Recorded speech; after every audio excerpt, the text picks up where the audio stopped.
Olá, vamos conversar sobre uma ferramenta de design que, olha, todo mundo usa, mas nem todo mundo domina: o tamanho da fonte. Pode até parecer só um detalhe, né?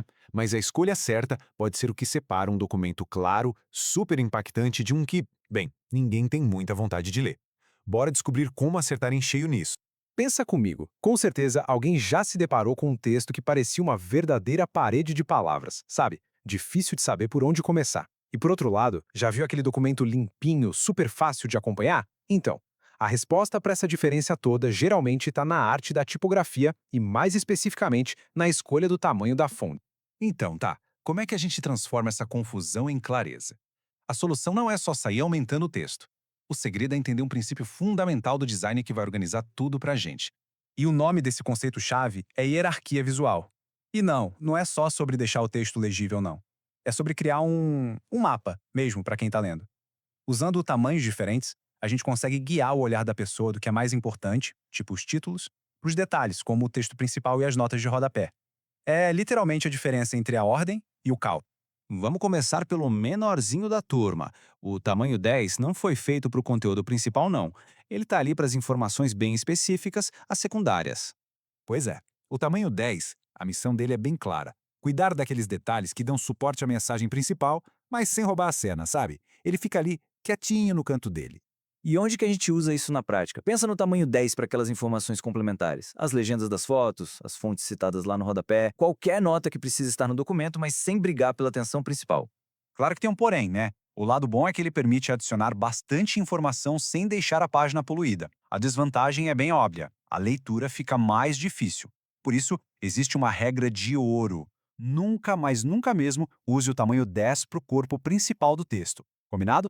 Agora vamos avançar para os tamanhos mais famosos, os mais comuns. O 11 e o 12 são basicamente os padrões para a maior parte dos textos. Vamos ver qual é a de cada um. Olha só essa comparação que interessante.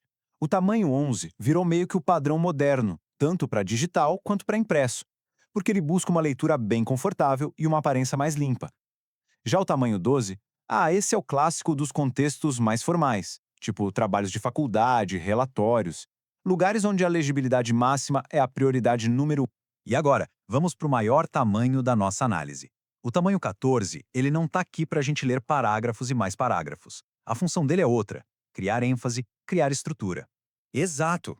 O tamanho 14. O papel dele não é ser lido em textos longos.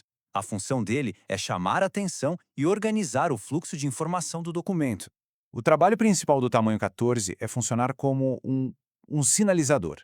É ele que cria os títulos, os cabeçalhos que quebram o texto em blocos e dizem para quem está lendo: ei, aqui começa um novo assunto.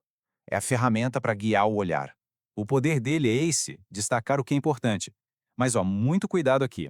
Se ele for usado no meio do texto principal, ele quebra toda a harmonia visual e cansa a vista. Ele é uma ferramenta de impacto, então tem que ser usada com moderação.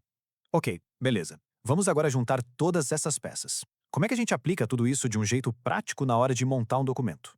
Aqui vai um resumo bem direto ao ponto. Uma colinha. Tamanho 10 para notas e detalhes. Tamanho 11 para uma leitura confortável no dia a dia. Tamanho 12 para dar aquela clareza em textos mais formais. E o 14 para os títulos e para dar ênfase.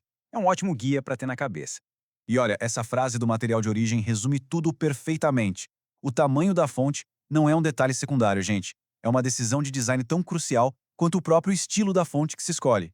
É isso que define a experiência de quem vai ler o seu texto. Então, da próxima vez que for escrever alguma coisa, fica aqui a reflexão. O tamanho da fonte está só tornando o texto legível? Ou ele está ativamente ajudando a comunicar a mensagem com mais clareza, com mais intenção? Fica a pergunta: o que o tamanho da sua fonte diz sobre a sua mensagem?